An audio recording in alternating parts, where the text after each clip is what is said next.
Mom called me a failure and kicked me out. 3 years later, my sister drove by my place and froze. That was the last thing I expected. Not the silence, but the screaming. I was sitting on my deck sketching when a sleek white convertible screeched to a halt at the bottom of my driveway.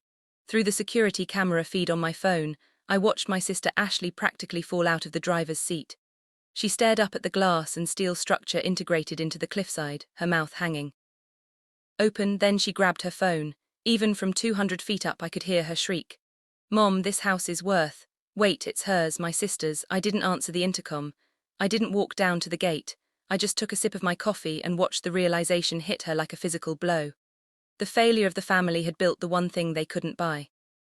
Before I tell you how I built an empire from the dirt they threw at me, drop a comment and let me know where you're listening from and what time it is for you right now. I'd love to know who's part of our community. To understand why I bought a pile of jagged rocks on the side of a highway, you have to understand where I came from. I grew up in Santa Barbara, a place where net worth is discussed more often than the weather.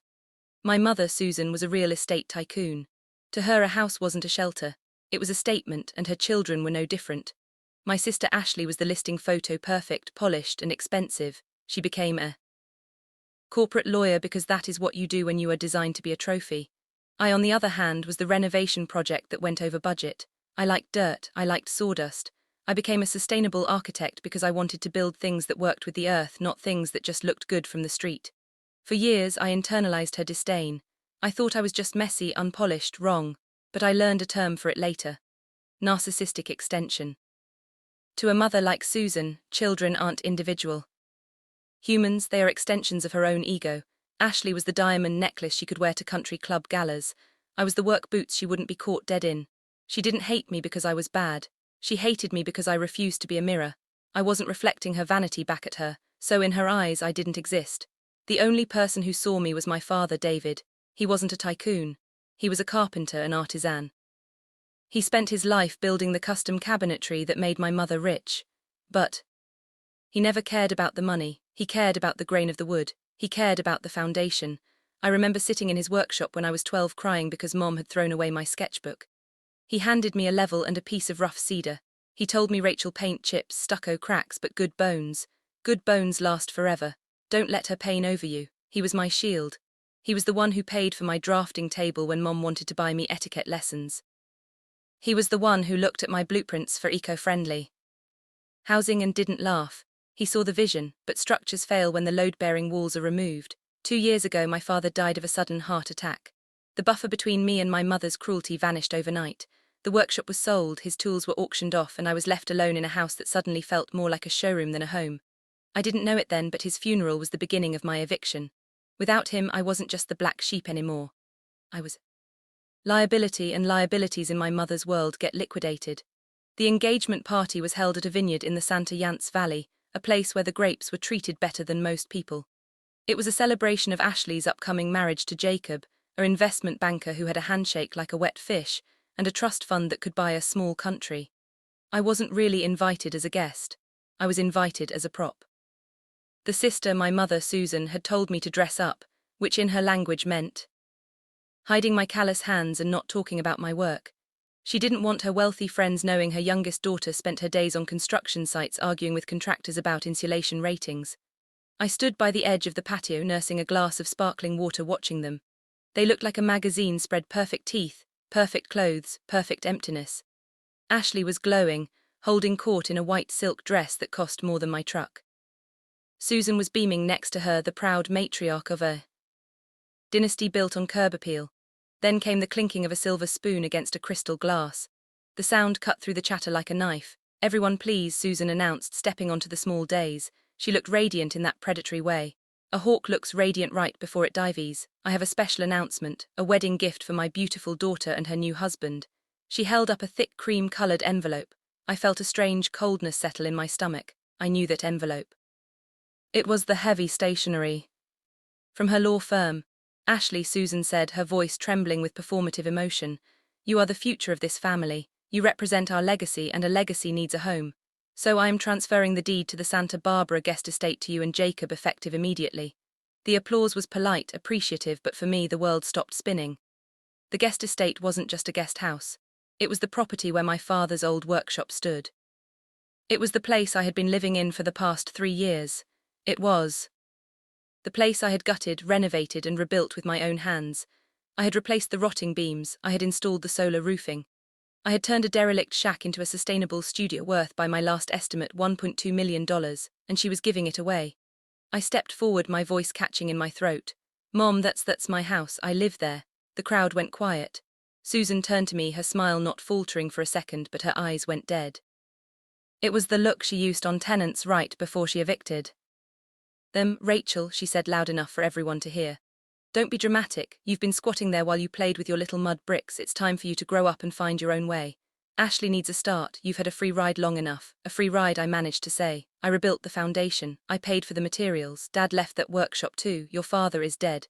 Susan snapped, the mask slipping just enough to show the teeth beneath. "And the deed was in my name. It's my property, and now it is Ashley's property." She turned back to the crowd, laughing lightly. "We're giving Rachel 24 hours to move her things out. Consider it a push from the nest. Sometimes tough love is the only way to help a failure launch." Ashley giggled. It was a light tinkling sound like ice in a glass. "Don't worry, Ra," she called out. "We're going to gut it anyway. Jacob wants to put in a wine cellar. All that eco stuff is so rustic." The laughter rippled through the guests. They weren't laughing with me, they were laughing at the squatter being evicted from the palace. I stood there feeling the humiliation burn my skin like acid. I looked at my mother, then at my sister. I waited for a shred of hesitation, a flicker of guilt. There was none, just the smug satisfaction of people who believe they own the world and everyone in it. I didn't finish my drink. I set the glass down on a stone retaining wall. I didn't scream. I didn't make a scene. I just turned around and walked toward my truck, behind me. The applause started up again, drowning out the sound of my boots on the gravel. They thought they were burying me. They didn't know I was a seed. I packed everything I owned into the bed of my pickup truck, my clothes, my drafting table, my computer, and the few tools of my father's I had managed to save from the auction. I was officially homeless. I drove up the coast, the ocean grey and turbulent below. I turned onto a narrow dirt road that wound up a steep hillside. This was the unbuildable lot, the one my mother had listed for sale 5 years ago. It was a steep rocky slope covered in scrub brush and poison oak. It had no water connection, no electricity, and a grade that made most contractors laugh. My mother had eventually sold it for pennies to a developer who went bankrupt, and I had bought it from the bank for even less with the small inheritance my grandmother had left me, money my mother didn't know about. She had called it trash dirt. I called it a challenge. For the first 6 months I lived in a camper shell on the back of my truck. I showered at the gym. I ate protein bars and canned soup. It was cold, it was hard, and there were nights when the wind shook the truck so violently I thought I would tip over the edge. I remember one night staring at the ceiling of the camper, listening to the rain hammer against the metal. I felt the old conditioning creeping in the invisible chain. "Maybe she's right," a voice whispered. "Maybe you are a squatter, maybe you are a failure. Who do you think you are trying to build on a cliff?" It's a concept psychologists call learned helplessness. When you are punished every time you try to stand up, eventually you stop trying. You wait for permission to exist. I realized then that I had spent my entire life waiting for Susan to give me permission to be great, but she never would. And sitting there in the dark shivering, I realized something else. The permission didn't have to come from her. The next morning the rain stopped. The sun broke over the ridge, illuminating the jagged rock face. I climbed out of the truck. I put on my boots. I picked up a pickaxe. I didn't try to flatten the land. That was the mistake everyone else made. They wanted to conquer the hill. I decided to listen to it. I designed a house that stepped down the slope, anchored into the bedrock with steel piers. I used the stone from the site to build the retaining walls. I designed a roof that collected rainwater and solar panels that tracked the sun. I became a ghost. I stopped going to family events. I blocked their numbers. I focused entirely on the build. My hands bled, my muscles itched. I learned to weld. I learned to pour concrete on a 40 degrees incline. Slowly, painfully, the structure began to rise. It wasn't just a house, it was a fortress. A glass and steel testament to the fact that you can build something beautiful in the most hostile conditions. 3 years passed. My architectural firm, Terra Design, began to get noticed. I won a regional award for sustainable innovation, then a national one. My client list grew. I hired staff. I bought a real bed, but I never told them. I let them believe I was still struggling, still failing. I let my silence be the only answer they deserved. The house was finished last month. It is a masterpiece, a seamless blend of nature and modern design suspended over the ocean like a bird in flight. It is worth 5 times what the guest estate ever was. And I built it on the land my mother threw away. While I was building my fortress, their paper castle was beginning to burn. I didn't know the details until later, but the timeline matches perfectly. While my firm was winning awards, Ashley's perfect life was hemorrhaging money. Being the golden child is expensive. It requires maintenance. The luxury cars, the vacations, the country club memberships, it all costs money. And Jacob, the investment banker husband, it turns out his trust fund wasn't bottomless, and his investment strategies were aggressive, bordering on reckless. They were drowning in debt, keeping up appearances with credit cards and loans from my mother. Susan, ever the pragmatist, realized her golden child was tarnishing. She needed a fix. She needed a new asset to liquidate. That Saturday they weren't just going for a scenic drive. They were hunting. Susan had taken Ashley out to scout for distressed properties, homes they could buy cheap, slap a coat of paint on and flip for quick cash to plug the holes in Ashley's lifestyle. They drove up the coast road, scanning the hills for 4L signs. That's when they saw it. My house doesn't scream for attention, but it commands it. From the highway below, it looks like a shard of obsidian and glass slicing out of the mountain. It catches the afternoon sun in a way that makes it look like it's burning with gold fire. Susan pulled her luxury SUV to the shoulder. I can imagine her calculating the square footage, the view tax, the market value. She probably put it at 5 million conservative estimate. Who built that? She must have wondered. And how do we get a piece of it? They drove up the winding access road I had paved myself. They pulled up to the steel gate at the bottom of my driveway, and there etched into a plate of brushed steel was the answer. Terra Design, Rachel Vance, principal architect. The security footage captures the moment perfectly. The car idles for a solid minute. Then the windows roll down. I see Susan pointing. I see Ashley grabbing her hair. But here is the fascinating thing about the narcissistic mind. They didn't feel shame. They didn't feel regret for kicking me out. When Susan looked at my name on that gate, she didn't see a daughter she had abandoned. She saw an asset she had misplaced. In her twisted logic, my success was her success. I was her daughter, therefore my genius came from her. My drive came from her tough love.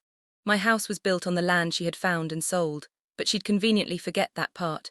They didn't turn the car around, they didn't drive away in embarrassment. They punched in the gate code, which didn't work because I had changed it 3 years ago. When that failed, they got out of the car. They walked up the driveway. They weren't coming to apologize. They were coming to collect. They looked at my sanctuary not as a home but as a solution to their debts. They were already mentally moving in, selling the furniture, counting the commission. I watched them on the monitor in my studio, the trespassers. They looked so small on the screen, so confident, so utterly mistaken. I put down my pen.